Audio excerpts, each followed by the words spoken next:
Every old story seems to understand something modern people keep forgetting. Knowledge is not harmless. We like to talk about knowledge as if it is only light, as if knowing more automatically makes us better, freer, wiser, safer. We treat ignorance as the enemy and knowledge as the cure, and in many ways that is true. Knowledge heals disease. Knowledge builds shelters, bridges, farms, medicines, machines, laws, books, cities, and civilizations. Knowledge allows a fragile creature with no claws, no armor, and no extraordinary strength to survive in deserts, oceans, mountains, and eventually space. But every serious myth seems to know there is another side. The moment a creature begins to understand reality, it also becomes responsible for what it does with that understanding. Because knowledge does not only reveal the world, it changes the one who receives it. In the story of Prometheus, fire is stolen from the gods and given to man. At first, fire looks like a gift, and it is. Fire gives warmth, it gives protection, it allows food to be cooked, metal to be shaped, darkness to be pushed back. It is one of the first great symbols of civilization. But fire is never only comfort. Fire also burns. The same flame that keeps a child warm can destroy a city. The same power that allows human beings to leave the helplessness of nature also introduces a new kind of danger. Before fire, man suffers under the forces of the world. After fire, man becomes capable of becoming one of those forces.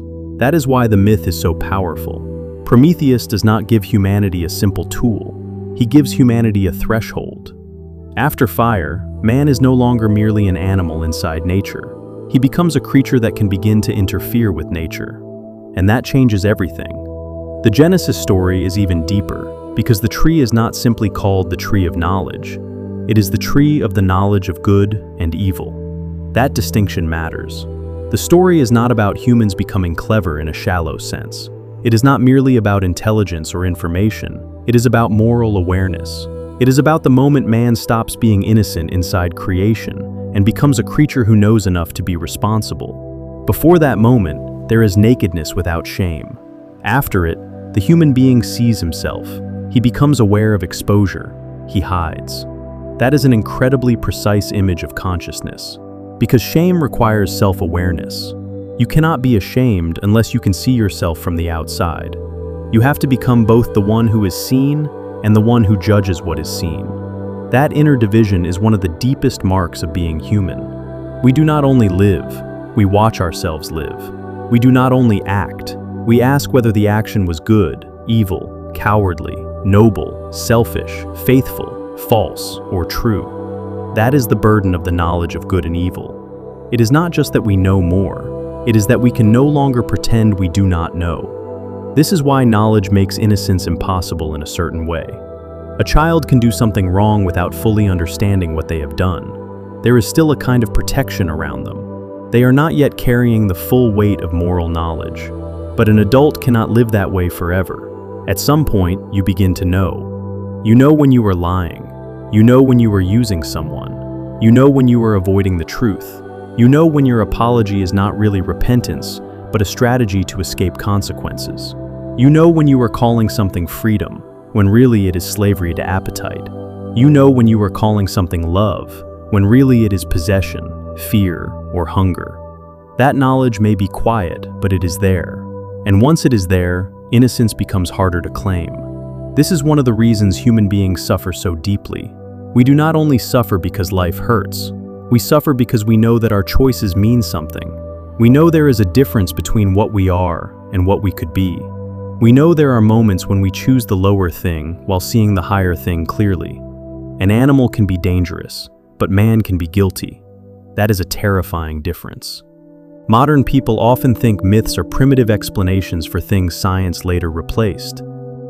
But that is too simple. The old myths were not trying to describe the world in the same way modern science does. They were often describing the structure of human experience. They were asking what happens when a creature becomes aware, powerful, moral, tempted, ashamed, ambitious, and capable of changing the world.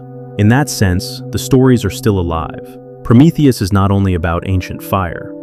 It is about every technology that gives humanity more power than its wisdom may be ready to hold. Genesis is not only about a tree. It is about the moment knowledge enters the soul and the human being becomes unable to return to animal simplicity. These stories endure because they are not about the past. They are about us. Every generation receives its own version of forbidden fire. Every generation reaches for knowledge before it knows whether it has the character to carry it. Science is one of the greatest expressions of this. The scientific mind looks at reality and refuses to accept mystery as the final answer. It asks what the stars are, what disease is, what matter is, what light is, what life is, what the body is, what the brain is. And slowly, reality begins to open. We discover laws. We find patterns. We learn that lightning is not merely divine anger, that sickness is not always a curse, that the heavens are not unreachable lights fixed above us, that matter itself contains energies hidden beneath ordinary appearance. This is magnificent. It is also dangerous, because once you understand nature, you gain the ability to act on nature. Medicine and poison are often separated by knowledge. Energy and weaponry are often separated by intention. The same physics that helps us understand the stars can also be used to split the atom. The same biology that heals the body can be used to manipulate life. The same psychology that helps us understand trauma can be used to control attention, desire, and behavior. Knowledge does not come with automatic virtue. It only increases reach. What we do with that reach depends on what kind of beings we are. This is why the modern world is so unstable. We have become very good at increasing power, but not equally good at increasing wisdom. Our tools improve faster than our souls. That sentence sounds dramatic, but it is visible everywhere. We create technologies that connect billions of people, then watch them become engines of comparison, addiction, rage, loneliness, and performance. We build platforms that can spread truth faster than ever, and then discover they can spread lies just as efficiently. We build artificial intelligence that can assist creativity, science, learning, and medicine. But it can also flood the world with imitation, manipulation, and noise. The problem is not the tool alone. The problem is that every powerful tool reveals the level of consciousness of the person using it. Give a shallow person a powerful tool, and their shallowness becomes scalable. Give a resentful person a powerful tool, and resentment gains reach. Give a disciplined and truth-seeking person a powerful tool, and something genuinely useful may enter the world. Technology does not remove the moral question. It intensifies it. The more powerful man becomes, the more important it becomes what man loves. This is what makes knowledge feel almost forbidden. Not because knowledge is evil. Christianity does not teach that knowledge itself is evil. Wisdom is honored. Truth matters. Creation is intelligible. The human being is called to name, cultivate, understand, and steward the world. But there is a difference between knowledge received in humility and knowledge grasped as a way to become God without God. That difference is at the heart of the problem. The temptation is not merely to know. The temptation is to use knowledge as a way to escape dependence, limits, obedience, creaturehood, and moral accountability. To say, if I know enough, I will no longer need to submit to anything above myself. I will define good and evil on my own terms. I will become the measure. That is where knowledge becomes spiritually dangerous. It does not just expand what man can do, it tempts man to forget what he is. This may be why pride is so closely connected to knowledge. A person can know a little and become arrogant. They learn a concept, read a few books, understand a theory, gain some success, and suddenly they feel above the ordinary human condition. But deeper knowledge often produces the opposite effect. The more seriously you understand reality, the harder it becomes to be casually arrogant. You begin to see how much you do not know. You begin to see the fragility of the systems holding your life together. You begin to see that every discovery opens new mysteries.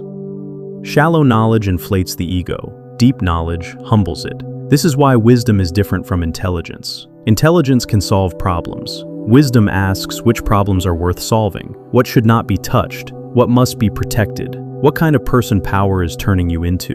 Without wisdom, intelligence becomes a brilliant servant of whatever desire happens to be strongest. And human desire is not always clean. There is a reason the image of fire is so perfect. Fire must be tended. It is useful only when contained by form. A fire in a hearth gives warmth. A fire without boundaries becomes destruction. The power is the same. The difference is order. Knowledge works the same way. Knowledge needs moral form. Without form, it spreads according to appetite, ego, profit, fear, and domination. It becomes cleverness without conscience. technique without reverence, progress without direction. This is one of the hidden dangers of modern life. We often ask, can we do this? Long before we ask, should we? Can we build it?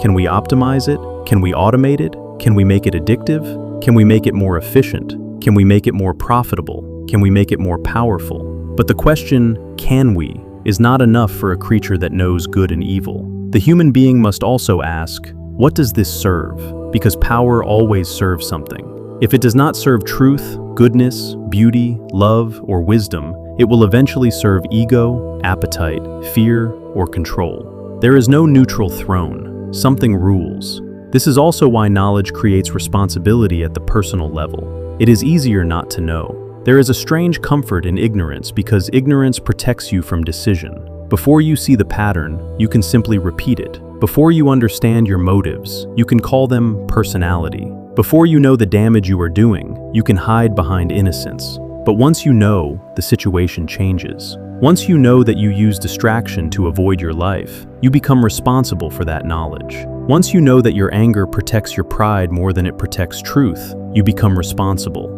Once you know that a relationship is making you smaller, you become responsible.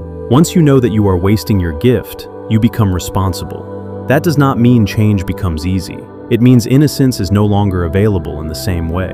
This is why some people avoid insight. They do not want to know too clearly because knowing would demand a response. A vague life is easier to defend than an honest one. But avoiding knowledge does not restore innocence. It only creates a more deliberate blindness. And deliberate blindness is one of the most dangerous states a human being can live in. Because if you refuse to know what you could know, you are not innocent. You are participating in your own deception. This is why truth can feel violent at first. Not because truth hates you, but because it breaks the agreement you made with illusion. It takes away the stories that allowed you to remain comfortable. It exposes the gap between your words and your life. And yet, without truth, there is no freedom. That is the paradox. Knowledge wounds before it heals. It removes false innocence before it gives deeper wisdom. It makes you responsible before it makes you free. The modern dream is often to have power without burden. We want the fire without the danger. We want the fruit without the exile. We want knowledge without moral weight. We want freedom without responsibility. We want to understand the machinery of the world while remaining spiritually childish. But reality does not seem to allow that for very long. Every increase in power eventually asks for an increase in maturity. If maturity does not come, the power becomes self-destructive. This is true for civilizations. It is true for technology. It is true for individuals.